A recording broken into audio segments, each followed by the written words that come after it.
Bueno, el adorar a Dios, el buscarlo, en decirle buenos días al Señor. Todas esas cosas tienen que ser parte del cristiano de esta época que es la más peligrosa. Donde solo se predica prosperidad y prosperidad y prosperidad. Y si usted no tiene prosperidad, está en el lugar equivocado. No, mi hermano. Usted va a ser próspero si usted tiene un corazón agradecido a Dios, un corazón que lo busca, un corazón que le dice cada día que el Señor le ha prometido que usted va a vivir mejor, que usted va a estar mejor, y que el día que usted se vaya de este mundo, usted va a conocer al Señor cara a cara, porque sus promesas son verdaderas. Dios no miente. Dios es puro, su corazón es puro, el amor de Dios es puro. Entonces, ¿por qué a veces hay congregaciones que se olvidan de que hay un Dios que los sacó de un hoyo tan hondo, tan oscuro, los rescató para vida y para vida eterna? ¿Por qué será, hermanos? Porque están buscando otra cosa del Señor. Van por la mano del Señor, como escuché una vez, no van por el rostro del Señor. Van a ver qué me puede dar Dios y no buscarlo a Él, que es el consumador de todas las cosas. Amén. Es una exhortación, Seamos responsables y fieles al Señor. Amén. Y con esto voy a dejar por ahí porque vieron que 2 domingos tendría mucho para contar. Pero digo, hermanos, no es tiempo perdido congregarse, no es tiempo perdido. Acá es donde usted se alimenta. Realmente, acá es donde usted se alimenta para aprender a enfrentar las luchas que tenemos en la vida. Es en la casa de Dios. Es mentira que en mi casa yo tengo todo y yo no preciso de nada y busco al Señor 24/7 y yo alabo. Es mentira. Es mentira. Porque usted acá canta y nadie le va a tapar la boca porque usted canta, usted está en la casa del Señor. Pero si usted vive en un apartamento, capaz que usted no canta tan fuerte porque va a molestar al vecino. ¿Verdad? O capaz que la oración que usted hace acá con fuerza y la recibe también, en su caso usted la hace más bajo. Capaz que al esposo no le gusta, o al hijo no le gusta, o al nieto no le gustó, y apagás la radio y cambiá el dial.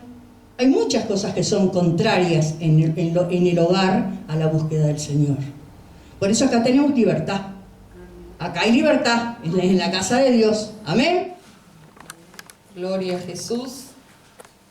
Capítulo 9 del libro de Romanos, versículo del 13 al 15, vamos a estar compartiendo en esta tarde. Amén. Y vamos a hablar un poco de la misericordia de Dios, que son nuevas cada mañana. ¿Sí? Cada día Dios renueva su misericordia sobre los habitantes de este mundo, sobre este planeta. Dios derrama de su misericordia aún mayor, mucho más, sobre aquellos que buscan su rostro y no su mano. Así que diga conmigo, yo vine a buscar el rostro de Dios, no la mano de Dios. Yo vine a buscar el rostro de Dios y no la mano de Dios. Y por cuanto uno busca el rostro de Dios, la mano de Dios se mueve a nuestro favor. Amén. Porque la palabra dice, busca el reino de Dios y su justicia. Y todo lo demás que necesitas, todas las añadiduras, ¿sí? Todo lo demás vendrá por añadidura. Pero primero Dios, lo demás puede esperar. Ese es mi lema. Primero Dios, lo demás puede esperar. Otro de mis lemas, Dios es mi paz. Dios, diga conmigo, Dios es mi paz. Amén. Gloria al Señor. Y qué importante que es la misericordia de Dios. Como le dije, Dios tiene misericordia sobre todo este mundo cuando hace llover sobre los que le buscan y los que no le buscan.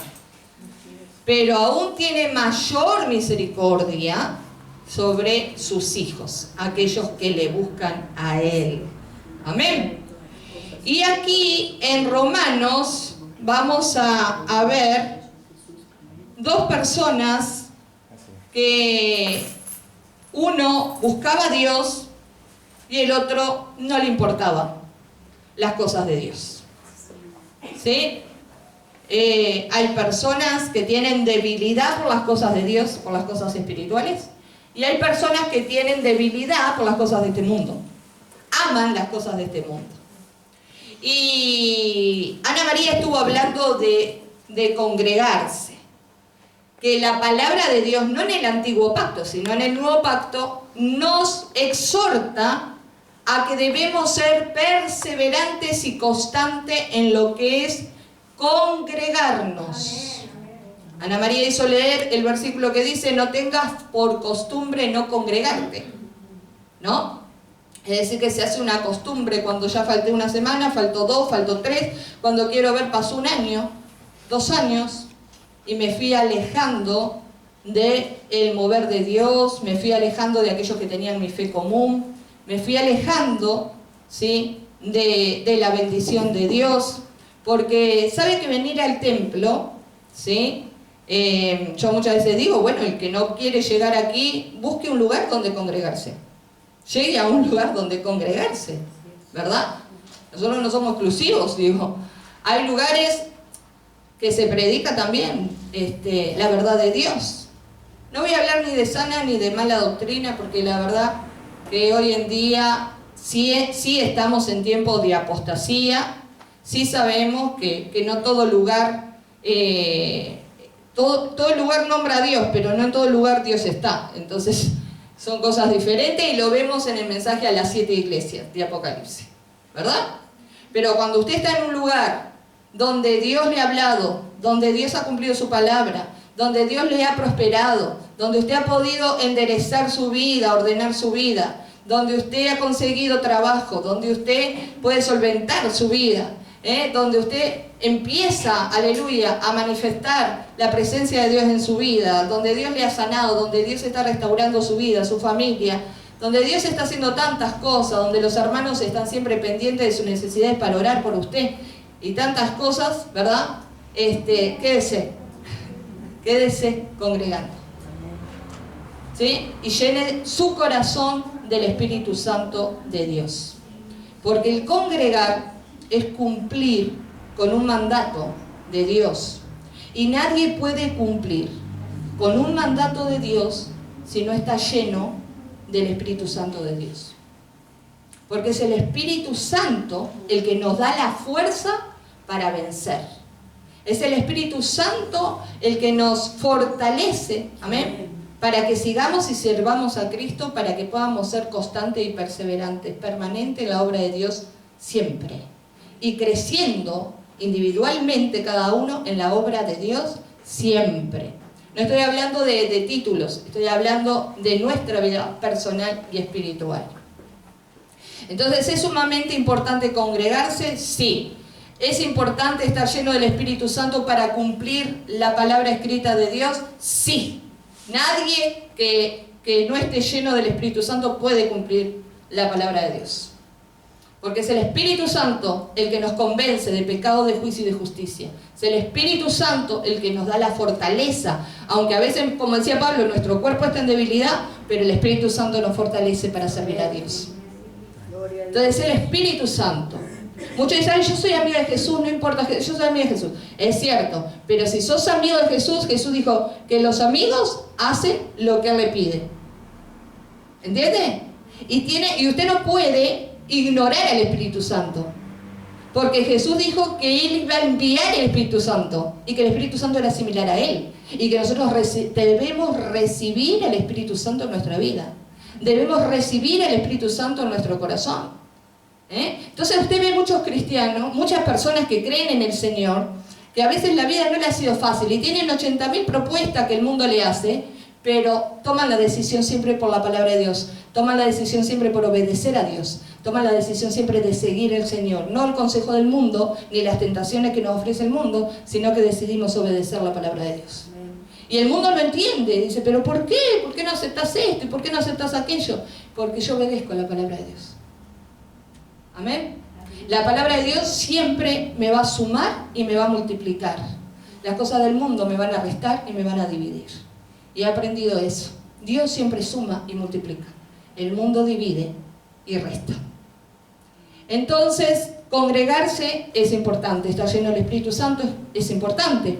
Venir a la iglesia, venir al templo, lo hablábamos hace 1 o 2 domingos atrás, o 1 creo, porque creo que el otro no estuve, es un lugar un centro de alabanza y de adoración. ¿Sí? Nosotros venimos a alabar y adorar a Dios. Compartimos nuestro tiempo con aquellos que tienen nuestra fe común para que todos juntos podamos alabar y adorar a Dios. Por eso la iglesia es un centro de alabanza y adoración. Yo lo que dijo Ana María hoy lo he visto. Y cuando uno solo va de la casa a la iglesia, a veces en la casa es difícil alabar a Dios. Porque eso que dijo ella es muy cierto. Lo he visto y diría que hasta alguna vez lo viví. Cuando empiezan, saca ese cassette, en aquellos años había cassette, cambia el dial, porque claro, la alabanza y la adoración cambia el mundo espiritual, el clima en el hogar, porque el Espíritu Santo comienza a moverse y los demonios empiezan a manifestarse. Entonces usted más fuerte y usted mantiene el dial y mantiene el cidito, o el mundo va a ponerlo dentro. ¿Quién gana en la casa? A ver. En mi casa mando yo, me digo. Entonces la iglesia es un centro de alabanza y de adoración.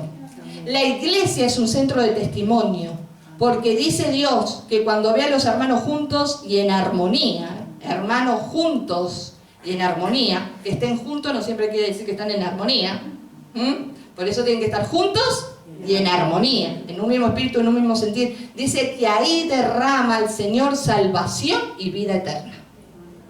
Amén. Entonces el templo es un lugar de testimonio, es un lugar donde Dios responde la oración, es un lugar donde Dios se manifiesta y donde Dios mueve su mano a favor de tu vida. También es un lugar de enseñanza, porque usted puede leer su Biblia en su casa, pero puede tener una interpretación privada de la Biblia. Y el enemigo puede engañar, usted puede estar revelando cualquier cosa, sacando texto fuera de contexto, y ahí usted tiene sus pretextos. Pero la casa de Dios es donde la verdad de Dios, ¿sí? La palabra viva de Dios, la palabra eficaz de Dios trae transformación en la mente y en el corazón, porque el Espíritu Santo comienza a enseñarnos las verdades ocultas de la palabra de Dios. Entonces es un centro de enseñanza. Y así podría yo seguir enumerando todo lo que significa el congregarse. Es importante congregarse. Y los tiempos pasados fueron muy difíciles, obviamente, desde la fundación del mundo, pero después desde la fundación de la iglesia a estos tiempos.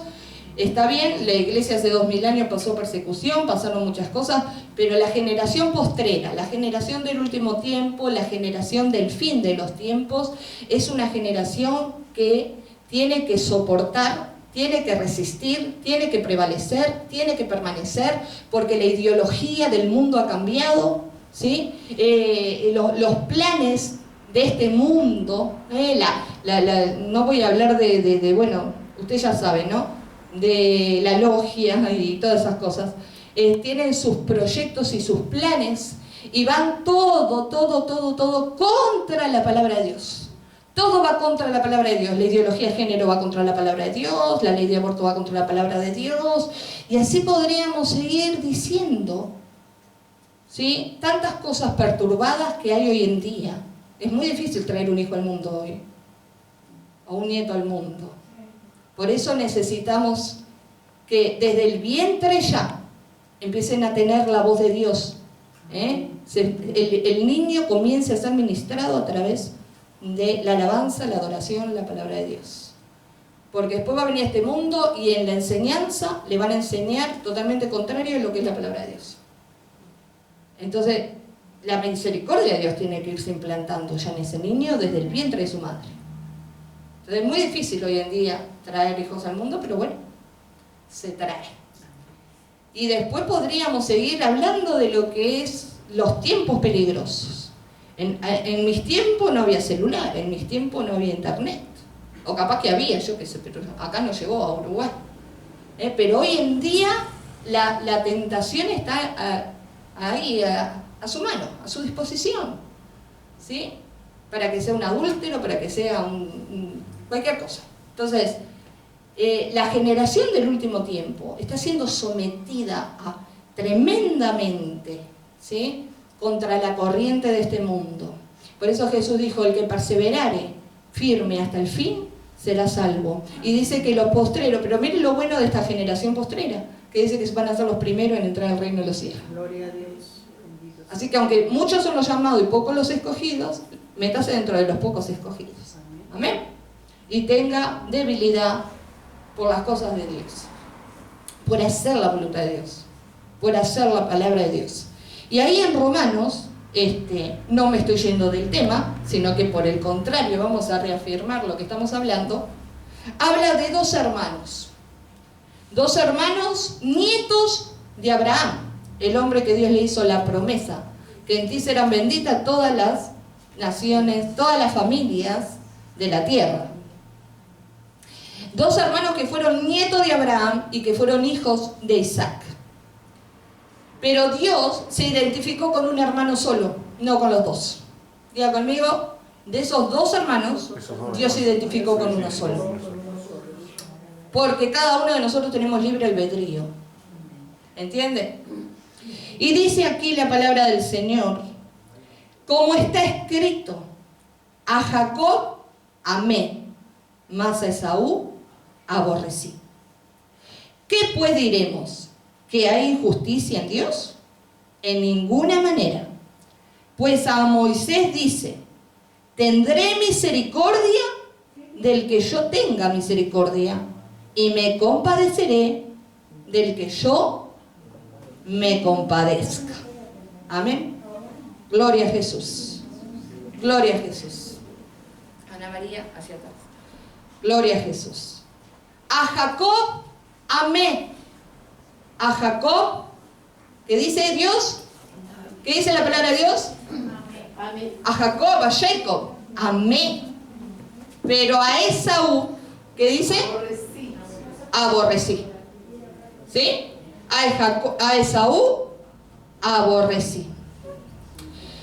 Bueno, a ver, deberíamos saber por qué Dios amaba tanto a Jacob. ¿Sí? Y principalmente, ¿por qué Dios amaba tanto a Jacob? Porque Jacob tenía debilidad por las cosas de Dios. Jacob, desde el vientre de la madre, Jacob comenzaba a amar a Dios, a amar las cosas de Dios. Pero Esaú aborrecía todas las cosas que tenían que ver con la vida espiritual y con las cosas de Dios. ¿Entiende? Entonces dice aquí que Jacob, el patriarca Jacob, alcanzó la misericordia de Dios y la compasión de Dios. Porque Jacob sabía pelear por la bendición de Dios. Aleluya. Bendito sea el Señor. Dice la palabra de Dios que cuando la mamá de ellas, Rebeca, estaba embarazada, dice que habían gemelos en su vientre. Y dice que esos gemelos que estaban en su vientre luchaban por salir uno antes que el otro. Pero creo que el que más luchaba era Jacob, era Jacob. Y dice que cuando Rebeca fue a dar a luz, que Rebeca era una mujer estéril, pero Dios abrió, amén, su matriz para poder tener estos dos hijos. Dice la palabra de Dios que cuando nacieron estos gemelos, Jacob salió de ese vientre. Si no se perturbe, porque usted sabe cómo es el enemigo. Siga lo que Dios quiere decirle en esta tarde. Siga lo que Dios quiere decirle en esta tarde. Cuando nacieron estos mellizos, estos gemelos, dice que salió Esaú primero, pero Jacob salió agarrado del calcañar de su hermano. Jacob salió agarrado del talón de su hermano. porque aún desde el vientre de su madre, Jacob quería ser bendecido por Dios, por el valor de lo que era la primogenitura, ser el primero. Entonces sale Esaú y sale Jacob agarrado, dice el calcañar. Y después en su vida, en su desarrollo, en su crecimiento, se empezó a ver quién tenía debilidad por Dios y quién tenía debilidad por las cosas de este mundo. Por eso, usted imite a aquellos que son herederos de las promesas, que tienen debilidad por las cosas de Dios y congréguese. No imite a aquellos que no cumplen la palabra de Dios, no quieren obedecer la palabra de Dios y no se congregan. ¿Qué va a hacer usted? Va a seguir el ejemplo de los que tienen debilidad por las cosas del mundo, o va a seguir el ejemplo de los que tienen debilidad por las cosas de Dios. A ver, dígalo usted bien fuerte. Lo que sí, lo que tiene debilidad por la cosa de Dios. ¿Entiende? Dice que seamos imitadores de lo bueno y no de lo malo. Pero algunos dicen, no, si fulano no va, entonces yo tampoco voy. Si fulano puede faltar 2 meses, que quién sabe por qué está falta, ¿verdad? Entonces yo también puedo faltar. No, hermano, te olvidaste de lo que Dios hizo por vos. Te olvidaste que viniste con las 2 manos hacia atrás y Dios empezó a poner de a poco las manos hacia adelante. Y es mejor que le des a Dios lo que es de Dios. Porque muchos después vienen por las añadiduras, agarran las añadiduras, se agarran la bendición y dicen, ahora me voy, no aparezco más. Pero no pueden sostener esa bendición. Al tiempo, usted lo va a ver hecho pedazos de vuelta. ¿Entiende? Entonces, no sé por qué me fui, pero bueno. Vamos a Jacob. Jacob nació tomado del talón de su hermano Esaú, porque ya desde el vientre de su madre, Jacob anhelaba las cosas de Dios, anhelaba la bendición de Dios, anhelaba la primogenitura. Dice que después fueron desarrollándose, fueron creciendo y se empezó a revelar el corazón de uno y del otro. Se empezó a revelar el corazón de Jacob, que siempre estaba interesado en las cosas de Dios. Y se comenzó a revelar el corazón de Esaú, que siempre estaba interesado en las cosas de este mundo. Siempre amaba las cosas de este mundo. Todo lo que tuviera que ver con este mundo, ahí Esaú estaba. Ahí Esaú pertenecía. ¿Sí? No supo ni siquiera tener un entendimiento, ¿sí? Una sabiduría, no tuvo ni siquiera, como diría yo, 2 dedos de frente para darse cuenta del valor que era la primogenitura, del valor que era la bendición de su padre, aleluya. No tuvo ni siquiera, no se dio ni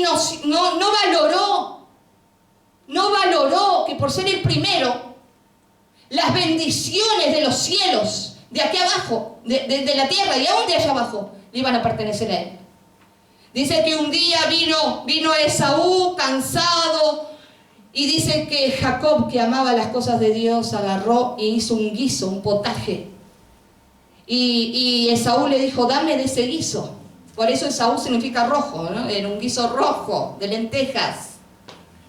Y dice que Jacob, que amaba las cosas de Dios y que anhelaba la primogenitura, le dijo, bueno, yo te doy del guiso, pero vos vendeme la primogenitura. Y Esaú le dijo, sí, quédatela vos, ¿para qué la quiero? No pudo valorar esa bendición y se la dio a su hermano por un guiso de lentejas. ¿Sí? Hizo un trueque. Cambió la bendición por un guiso de lenteja. Cambia la bendición de Dios por las cosas de este mundo.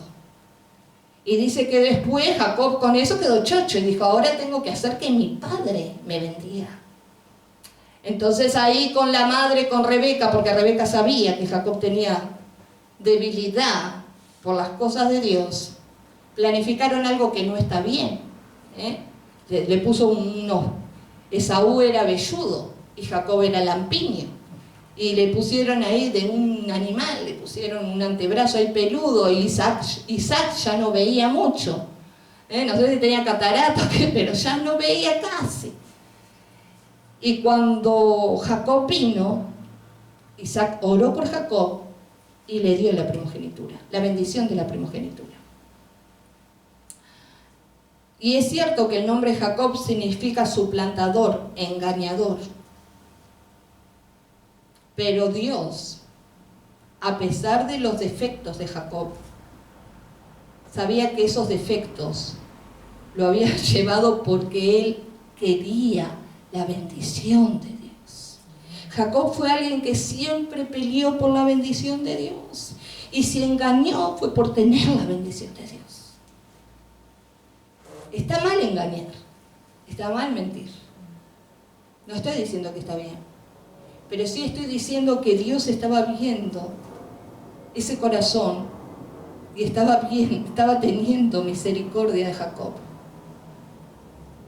Por eso dice a Jacob amé. Lo amé, porque peleó por su bendición. Y luego, bueno, usted sabe que cuando Esaú vino a que el padre orara por él, ahí se dio cuenta que había bendecido a Jacob y salió, quería matar a su hermano. Y Rebeca le dijo a Jacob, andate para la casa de Labán. Y allá se fue a Labán. Y usted sabe todo lo que pasó Jacob en la casa de Labán, trabajando 14 años gratis por contraer mujer. Y por contraer mujer dice que fue pastor. Y ahí comienza a desarrollarse la nación de Israel, a través de Lea, de Rebeca, a través de todos esos hijos que nacieron.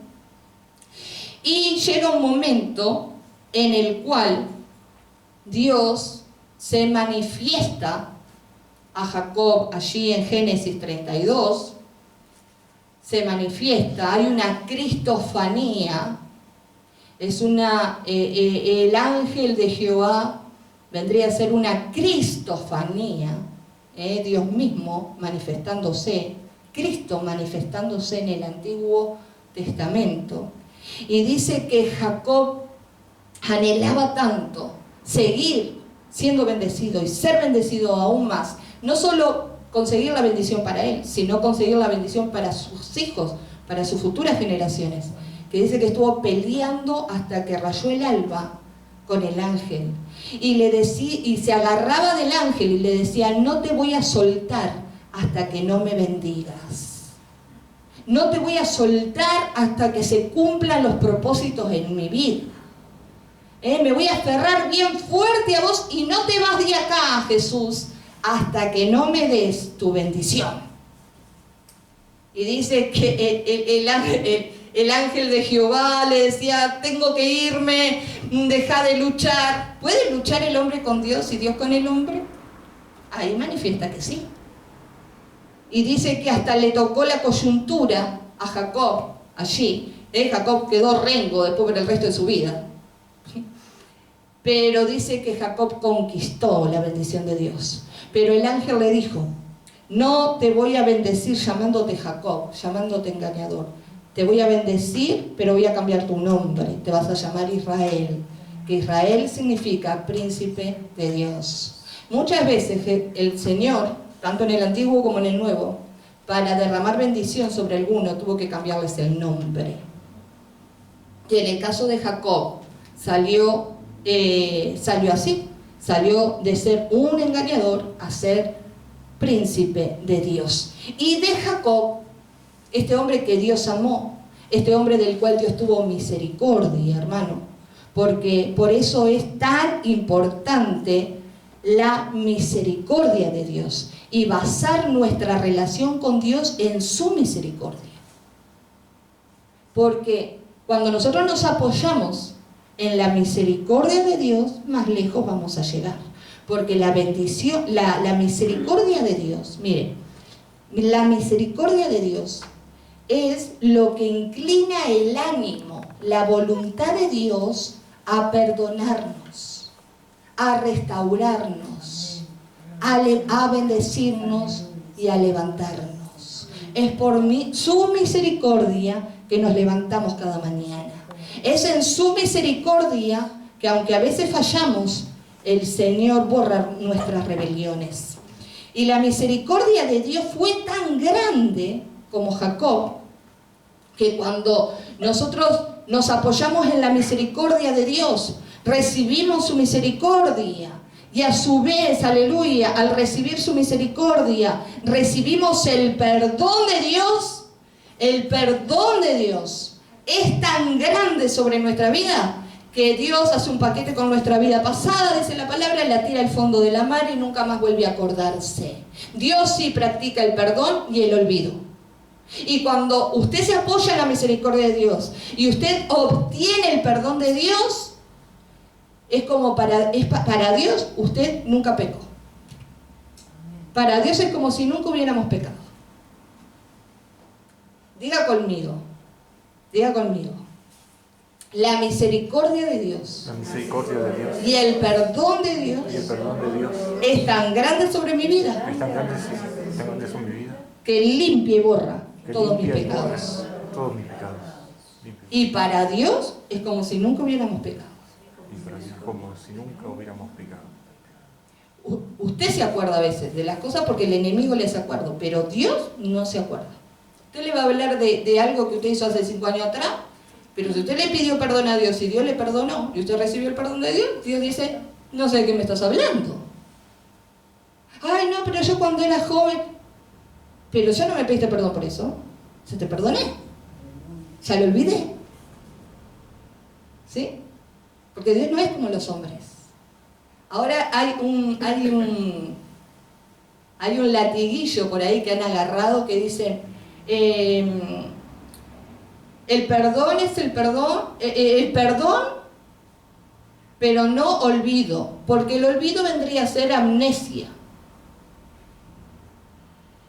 Entonces, y predicadores, ojo, con este tiempo de apostasía. Existe el perdón, pero no el olvido, porque el olvido sería amnesia. No, hermano, el tema es que existe, el perdón bíblico es el perdón y el olvido. Ahora, el tema de lo que ellos creo que mezclan lo que es digamos, los sinónimos o lo que quiere, o lo que en realidad debería pasar, que es lo que sucede. No quiere decir que usted perdonó y ahora va a tener amnesia. No, ese tema tiene que ver con la confianza. ¿Entiende? No es con el olvido, es con la confianza. Y la confianza, después que se quiebra, es muy difícil de restaurar, pero se restaura. Pero usted tiene que practicar el perdón bíblico, que es, perdoné y me olvidé, que es el perdón que practica Dios. En Miqueas 7, en Salmo 103, en Salmo 51, en Salmo 32. Ese es el perdón que practica Dios. Perdona y olvida. Y eso no quiere decir que Dios tenga amnesia.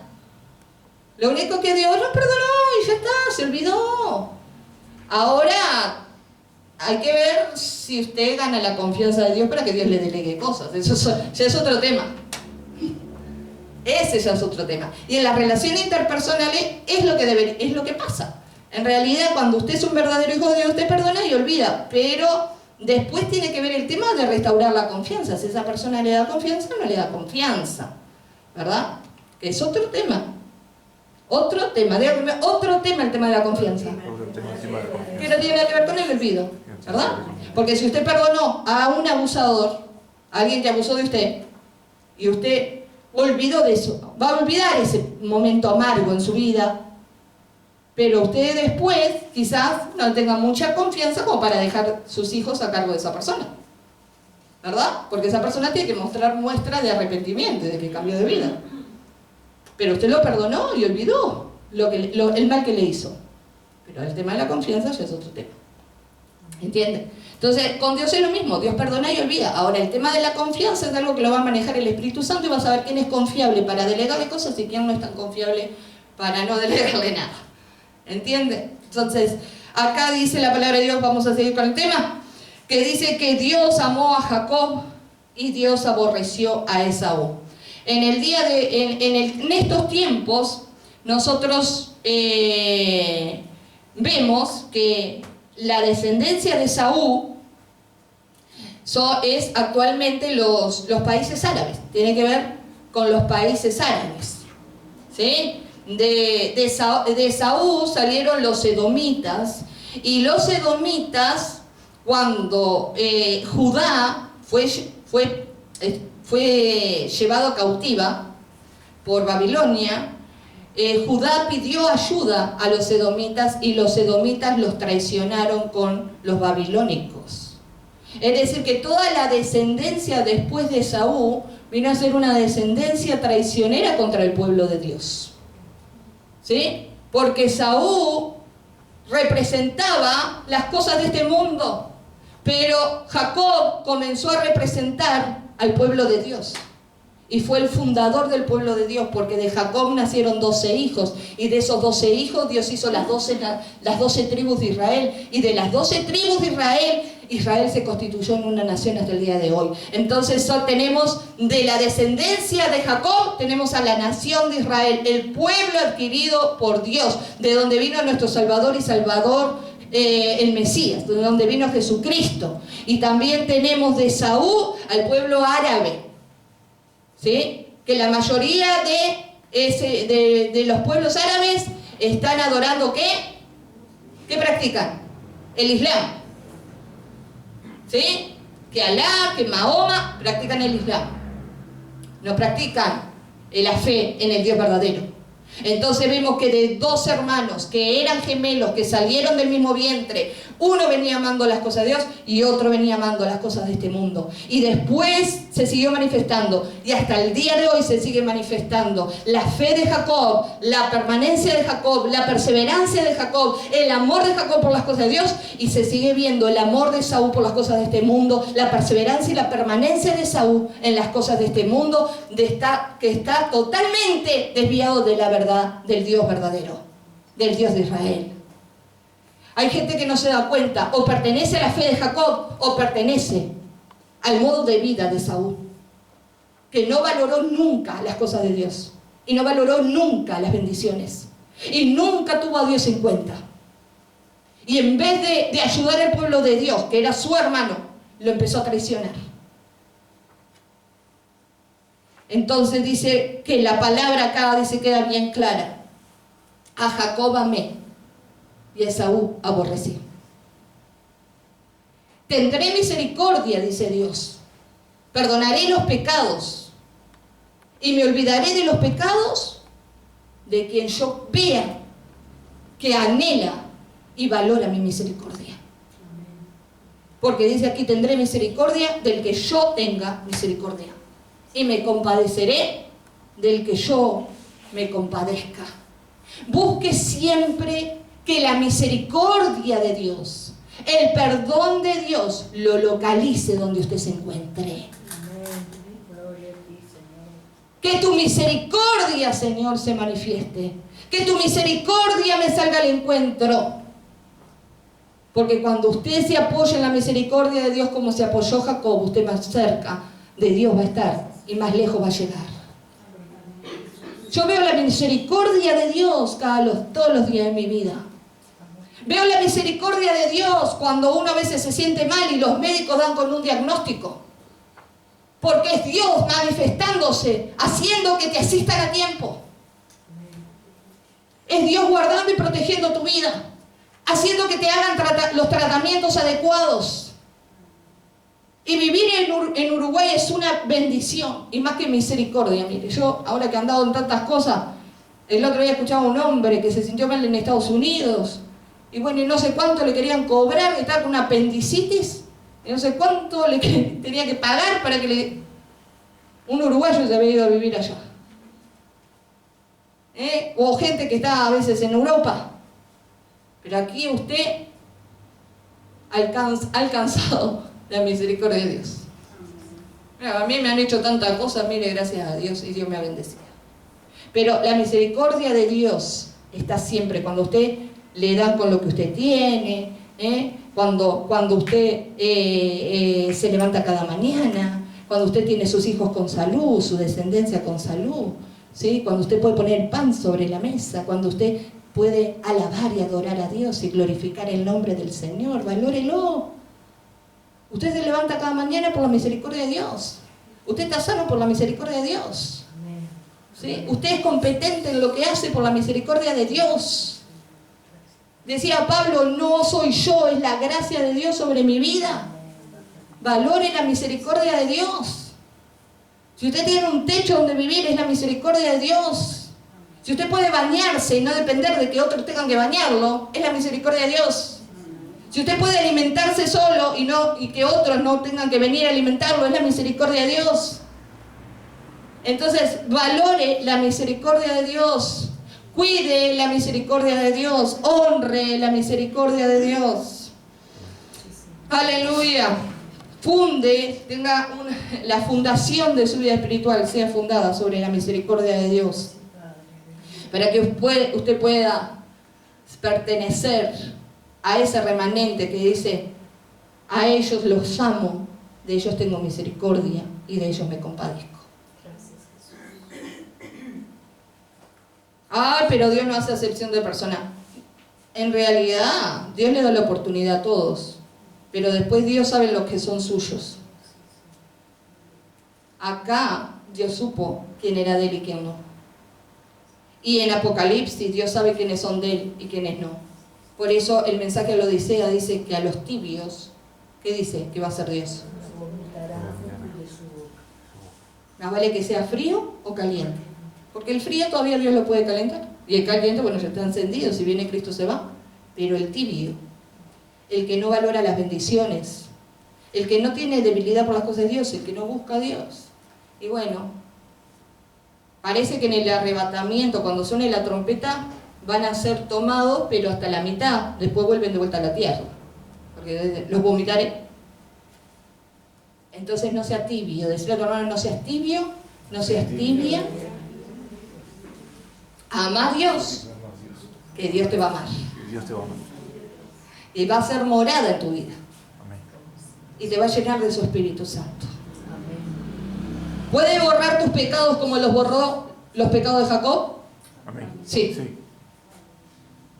Porque si usted lo mira humanamente, usted dice: no, pero Jacob pecó peor que Saúl, me parece. ¿Sí o no? Pero para Dios, Dios tuvo otro juicio de valores. Dios dice: Saúl está pecando mucho más de lo que pecó Jacob. Porque Dios pesa los corazones. Entonces Jacob alcanzó el perdón de Dios y la misericordia de Dios. Y Esaú alcanzó la espalda, alcanzó que Dios le diera la espalda. Yo no quiero que Dios me dé la espalda, yo quiero que Dios me dé su rostro. Amén. Amén. Mire siempre el rostro de Dios. Y no importa lo que usted haya hecho, si usted entiende este mensaje de que usted puede ser amado, compadecido y perdonado por Dios, usted acepta eso, su vida va a cambiar. La vida de sus seres queridos pueden cambiar. Usted puede ser un Jacob. Jacob le cambió el nombre a Israel, un Israel de este tiempo, un príncipe de Dios, una princesa de Dios. Y usted puede ser alguien el cual Jesús esté contento con usted y lo alabe el Señor. Y diga: wow, a Esther sí que la amo. ¿Cómo no voy a tener misericordia de Esther? Está enferma, la voy a levantar de vuelta. El hermano, como no quiere mucho, vamos a dejarlo ahí a ver si en algún momento busca a Dios. Entonces hay de dos hermanos, ve uno que está ahí luchando y la otra se levanta. Y la que se levanta atiende al otro. Porque también Dios nos mandó a eso. Amén. A servir. A servir. Entonces en toda nuestra familia, en toda nuestra vida, usted puede ver la diferencia, hermano, del que es de Dios y ama a Dios, y el tibio y el que está totalmente frío.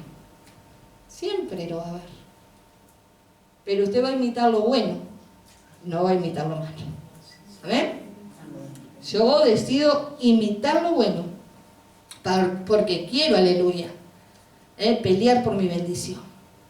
Pelear por mi bendición. Conquistar mi bendición. Vivir mi bendición. Disfrutar mi bendición. Los hijos son una bendición de Dios. Dice que herencia de Jehová son los hijos.